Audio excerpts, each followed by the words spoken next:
ஒரு நாட்டில் மன்னர் ஒருத்தர் இருந்தார். அவர் அந்த நாட்டை சிறப்பாக ஆட்சி புரிந்தார். அவருடைய புகழ் நாடெல்லாம் பரவியது. அந்த நாட்டு மக்கள் மகிழ்ச்சியாக இருந்தனர். அப்போது அந்த நாட்டுக்கு துறவி ஒருவர் வந்தார். அந்தத் துறவியை அந்த நாட்டு மன்னர் சிறப்பாக வரவேற்றார்.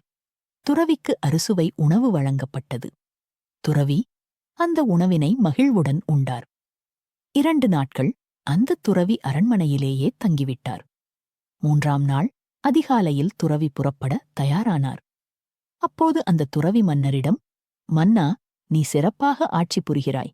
என்னிடம் உனக்கு என்ன வேண்டும்? கேள் என்றார்.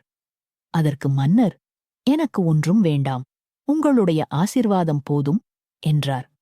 அப்போது துறவி சிறிய ஓலை ஒன்றை மடித்து மன்னரிடம் கொடுத்தார்.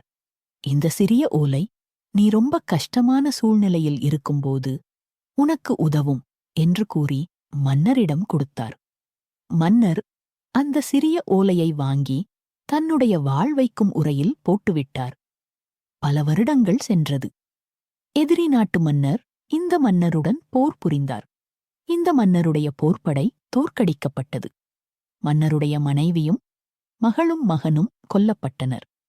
எதிரி நாட்டு மன்னர் இந்த மன்னரை கொல்ல போர்ப்படைகளுடன் குதிரையில் துரத்த ஆரம்பித்தார். இந்த மன்னரும் குதிரையில் தப்பி ஓடினார். சிறிது நேரத்தில் மன்னருக்கு மயக்கம் வந்தது. மன்னர் குதிரையிலேயே படுத்துவிட்டார். குதிரை வேகமாக ஓடியது. மலை உச்சிக்கு சென்றது. அங்கு மன்னரை தூக்கி எறிந்துவிட்டு குதிரை தனியாக ஓடியது. மன்னர் மலை உச்சியிலிருந்து விழுந்தார். எதிரி நாட்டு மன்னர் இந்த மன்னரை தேடிப் பார்த்தார், கிடைக்கவில்லை. அத்துடன் எதிரி நாட்டு மன்னர் திரும்பச் சென்று இந்த நாட்டு மக்களை கொடுமை செய்ய ஆரம்பித்தார். இந்த நாட்டு மக்கள் மிகவும் வருத்தப்பட்டனர். இதே வேளையில் மலையில் இருந்து விழுந்த மன்னரை அந்த மலையில் வாழக்கூடிய மலைவாழ் மக்கள் காப்பாற்றினர். மன்னருக்கு மருத்துவ உதவி பண்ணினார்கள்.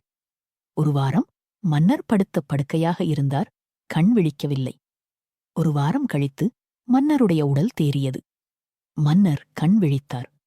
அப்போது நடந்த எல்லா நிகழ்ச்சிகளையும் நினைத்துப் பார்த்தார் மன்னர். மன்னருக்கு துக்கம் தாங்கவில்லை. மன்னர் கண்களில் நீர் வடிந்தது. மன்னர் மலைவாழ் மக்களிடம், என்னை ஏன் காப்பாற்றினீர்கள் என்று கதறி அழுதார். பின்னர் மன்னர்தான் இறந்துவிடலாம் என்று எண்ணினார். மன்னர் மலைவாழ் மக்களிடம் தன்னுடைய உரைவாளை கேட்டார். மலைவாழ் மக்களும் அந்த உரைவாளை கொடுத்தனர். அந்த உரைவாளை வாங்கிக் கொண்டு மன்னர் தனியாக சென்றார். வாளால் தன்னுடைய கழுத்தை அறுக்க உரையிலிருந்து வாளை உருவினார். அப்போது அந்த உரைக்குள் சிறிய ஓலை இருப்பது மன்னருக்கு தெரிந்தது. அந்த வேளையில் துறவி சொன்னது மன்னருக்கு ஞாபகம் வந்தது. உடனே மன்னர் அந்த ஓலையை எடுத்து பிரித்துப் படித்தார். அதில் இதுவும் கடந்து போகும் என்று இருந்தது.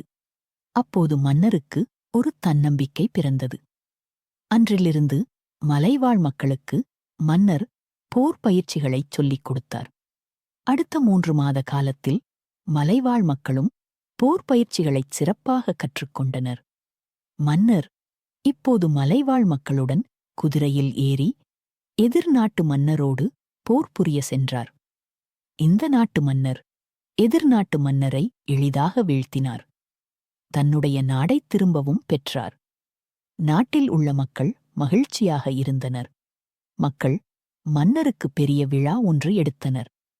மன்னர் மகிழ்ச்சியின் உச்சகட்டத்திற்கு சென்றார். அப்போதும் மன்னர் அந்த ஓலையை எடுத்து பிரித்துப் படித்தார். அதில் இதுவும் கடந்து போகும் என்று இருந்தது. மன்னர் இப்போது அமைதியாகிவிட்டார். இந்த மகிழ்ச்சியும் நிரந்தரம் இல்லை என்று மன்னருக்கு புரிந்தது.